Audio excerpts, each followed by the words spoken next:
Okay, February 7th, 2017. We're looking at old school photos. So it's the, give me the name again of this first school. Cheadle Heath Council School, All right. otherwise known as the Old Tin Bucket because of the corrugated iron. You want to show that photo of the corrugated iron so you can see sort of behind the children, the corrugated iron. Is that because it was made of corrugated iron because of the war effort, or was it completely separate from that? Probably Unusual. it's a cheaper way of doing it. Although this, yeah. Yep. Okay. And then here's another one. I recognize all of these children. Kate is particularly interested in this one. Yes. So here's my dad looking cheeky with his tie. So did you have to, was it required to wear a tie to school, Dad? Because I don't see other people with ties. No. So why were you wearing a tie? I don't know. I think in this photo, you're right. Looking for you there in front.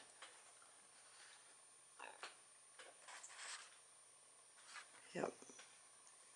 But this is your class, so only kids your age, right? Right. Because you were at school with several of your siblings. Yeah. And was it you who followed them to school one day, right? Yes. So when I was about 4 or 5 or something. Right. So tell us what happened. I walked into the schoolyard, which was empty, of course, at that point because classes were in session. And somebody or another spied me and took me to the headmaster's study. The headmaster was Mr. Tom Humbles. As a matter of interest, Tom Humbles was also the teacher of my father when he was in elementary school. That's amazing. The same school? Same school. Oh, okay. I didn't know you went to the same. No, actually, wait a minute. I don't think it was the same school. It was another school within the district, because by the time he got to me, he had advanced in status. Oh, okay. Have we seen these? So you were saying you were taking the headmaster's office. Yeah, taking the headmaster's office, and he then paraded me around all the classes in session, saying, "Does anybody know who this is?" And and poor Brandon was recognised, of course, his own brother, but felt ashamed that we were being singled out for irregular appearance. And so he gingerly raised his hand and was therefore identified as Jackson. And I don't recall, I think he must have been walked home by a teacher or something like that, because we didn't have telephones in those days. Right, right. Anyway. So you didn't have a telephone until much later at your home? Until in the 50s. Yeah. And when you, I believe the story goes, was that at that point that your mom then started to tie you to the drain pipe, wasn't it? That would make sense. To make sure you didn't get out of the garden again. Right, yeah. Then, have we seen that one? Yep, we looked at that one. And so then we're on to the, did you want to identify anyone? Let me see.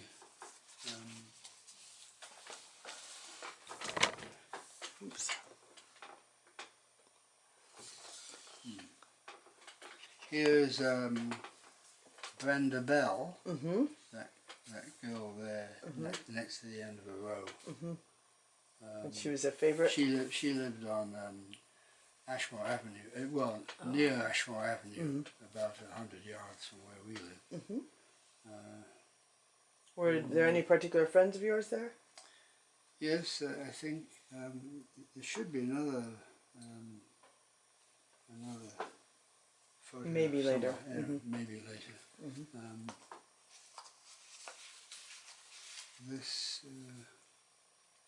This here was Pat Cox. She was the heaviest child in that grade. Right. Who was it that you said was called Fatty something or other? Fatty Divine. I'm looking for him. I think he's in another photo over here. Yeah, this, Oh, is he in here? I'm pretty sure this is Fatty Divine. Yeah. Okay. And as a matter of interest to soccer fans,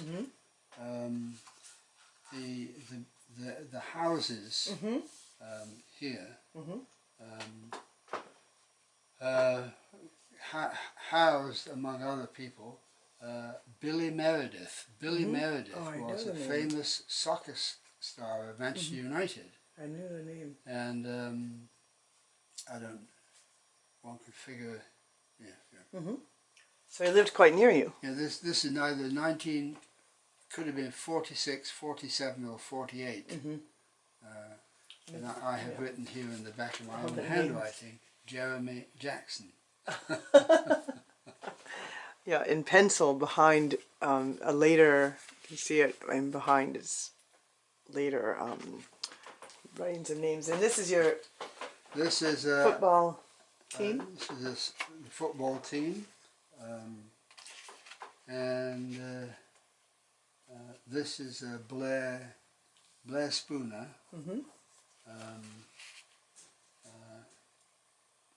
Let's see. That's me again. I'll put it up to the thing. Dad in the back row center.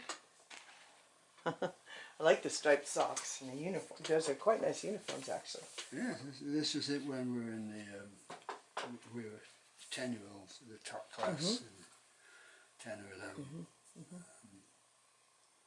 11. This is Alan. I'm forgetting his name. Let me see. Derbyshire. I know. No, David Hayes. David Hayes was my best friend in school. His father died in the Second World War, so he lived with his mother. No, he had no siblings. Not as far as I recall. Right. And then here, not only was I engaged in athletic pursuits, but also in more cultural pursuits. And here, this is a Christmas play, which in those days you could do without being accused of religious prejudice, rather the opposite. This is a Christmas play, and you got selected for this, and you didn't volunteer, that was it. And I was given the role of as one of the three kings, and precisely as Myrrh. And it's rather amusing to see this photograph again, because recently here in Trinity Fellowship, in the Christmas Advent and Christmas 2016, I acted and sang the We Three Kings. We three kings of Orient are, bearing gifts we traverse afar, field and fountain, moor and mountain, gathering on, following yonder star. Oh, star of wonder, star of light, star with royal beauty bright, westward leading, still proceeding, guide us to thy perfect light. And you did the Myrrh song. Let me show up close the Myrrh bit, because that's what you had a solo for that, right? You had to sing the Myrrh verse. Yeah. It's delightful. And there's that's Fatty Divine, right? That's Fatty Divine. Oh yeah, indeed. you can see he's a large boy. Did he mind being called that, or was he okay with that? I don't recall You don't think... inquiring as to his sensitivities, but then I left Cheadle Heath Council School, the old Tin Bucket, and was happy to pass the 2 separate exams, apart from the 11 plus, to go to Manchester Grammar School. Round about which time I also, what did I do? We also moved house in I think it was 1950-51, and so it was no longer near my old surroundings in Cheadle Heath, but I was in Withington, which was a department of Manchester. Could you walk to this school? How did you get to Manchester Bicycle. Grammar? Ah. I walked to Cheadle Heath, but I bicycled to Manchester Grammar. This was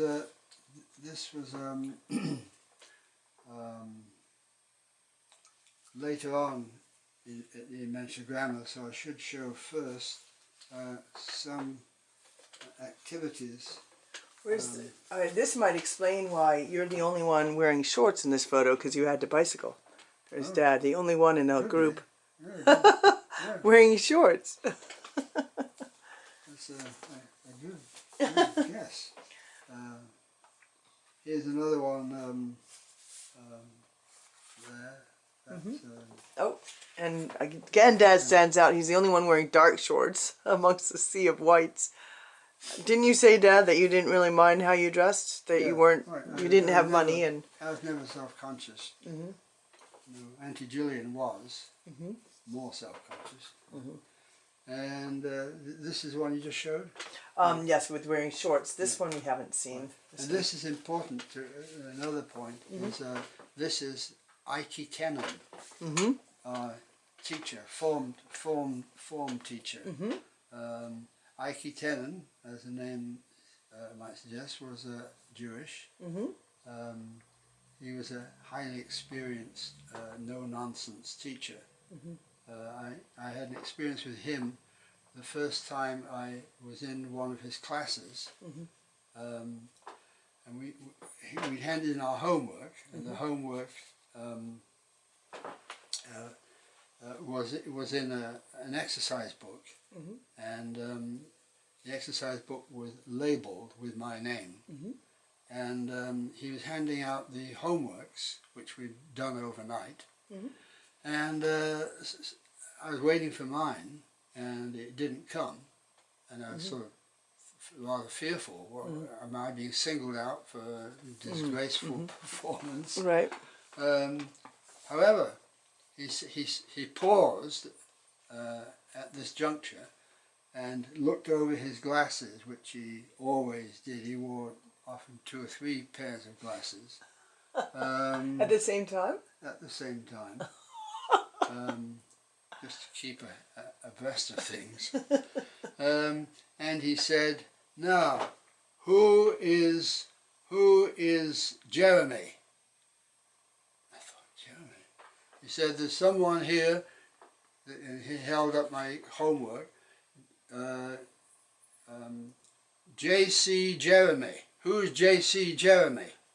And I sort of gingerly raised my hand, nervously, and he walked down the aisle and said, "This is it?" I said, "Yes." So he said, "What is your name?" I said, "Oh, it should be J.C. Jackson." He said, and obviously he was amused by this, but didn't. He played deadpan. So that was this one. This boy here, Martin Woolacott, later had a career in journalism, initially at least, with the Manchester Guardian. There's somebody else too who went to the Guardian, but I'm not seeing him right now.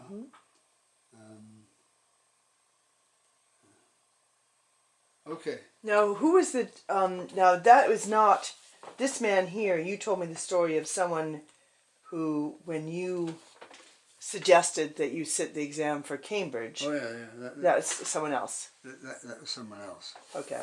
Yeah. Tell that story. Just Please. seeing if I'm having. Well, I'll tell it in conjunction with Another this. photo. Okay. Yeah, this is the man. Okay. This was the History 6, Mhm.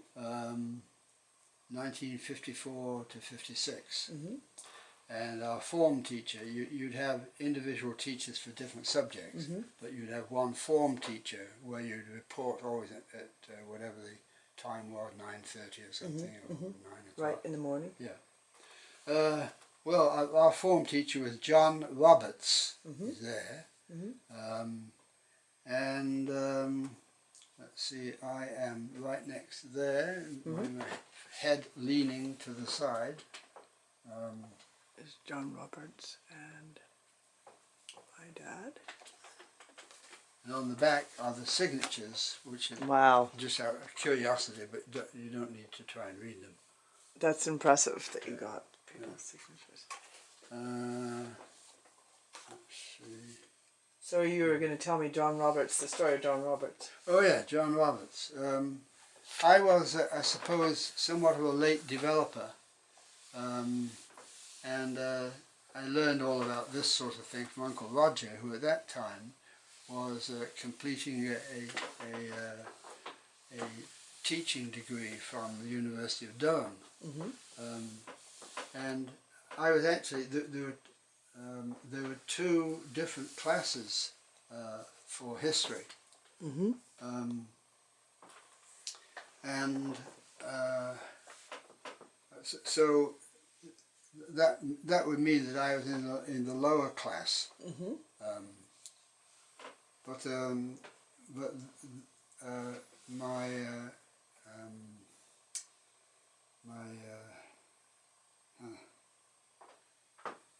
my abilities were even less apparent by my performance. And in fact, in my first year, there were 2 years. You were with Roberts for 2 years, and in all of those 2 years, I started with a grade of 6 out of 20 for my weekly essay, which you did under examination conditions. Right. And it would be handed out on a Tuesday morning, because you did the essay on Monday.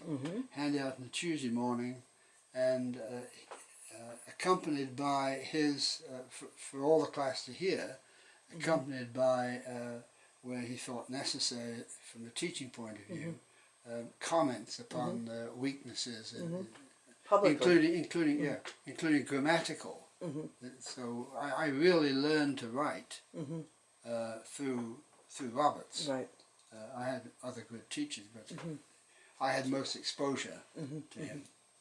Anyway, came the time when at the end of the 2 years you would sit your university exams, which were administered by universities, in my case the northern universities. And you would he would ascertain that you wanted to take the A-levels, as they're called, the advanced level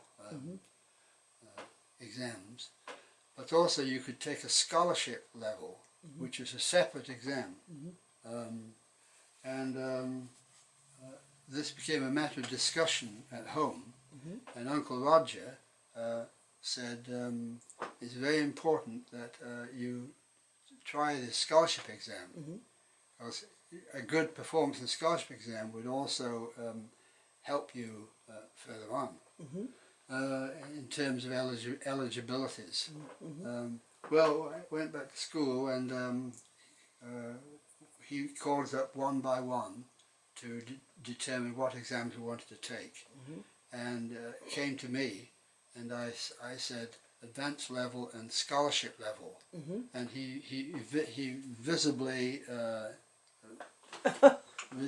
responded with skepticism, and he sort of really literally looked down his nose, he had a long nose, and said, "Are you sure?" And I said, "Yes." And he said, "Really, these are, your performance is not such as would suggest taking a scholarship exam." But I was very stubborn, and Roger had said I should take it, so I just stood to my guns. And so he sort of shook his head and wrote down my name. Well, then, in the 2 or 3 months later, or however long, the exams came round, and I sat the exams, and it turned out that my exam results in history were the highest in the north of England. Wow. So much for it your was not. it was something like 90, as opposed to my earlier grade of Six because out of 20. as Roger pointed out, what's happened is not that you have learned more, but you've grown more. You're older, which is a convincing argument. Right. So this man thought you shouldn't take the exam, and Yeah, in fact you were the highest I was the highest scorer of all of Northern England, which is Yeah. amazing. Was he surprised? Did he ever say anything to you Yes, about it? well, at the end, the summer holidays intervened, and then we came back, and we went back to our original homerooms in order to be then told where we were going to go now. Right. And he said, I remember he put his arms like this, arms akimbo, and looked down at me. Actually, when he originally tried to dissuade me from sitting this scholarship exam, he was leaning over the desk like this, looking down at me. Yeah. And now, same room, same position, he sort of stood straight. And so I think again he sort of shook his head. But he couldn't have been so unhappy because this is also to his credit. He was a very good teacher. And because he was insistent upon regular weekly exam tests, I was, and everybody in that class was prepared exactly for. We knew how much you could write in 45 minutes, because that's how long an essay was, 45 minutes. Right. Anyway, Wonderful. so Wow. And that's how you got into Cambridge, because. well, no, well, yes and no. I had a separate exam for Cambridge. Oh, okay. It's quite a convoluted system. Oh, okay. And that was later. Yeah. No, that's from a pedagogical point of view. It's rather interesting that when after the after my grades were revealed or apparent,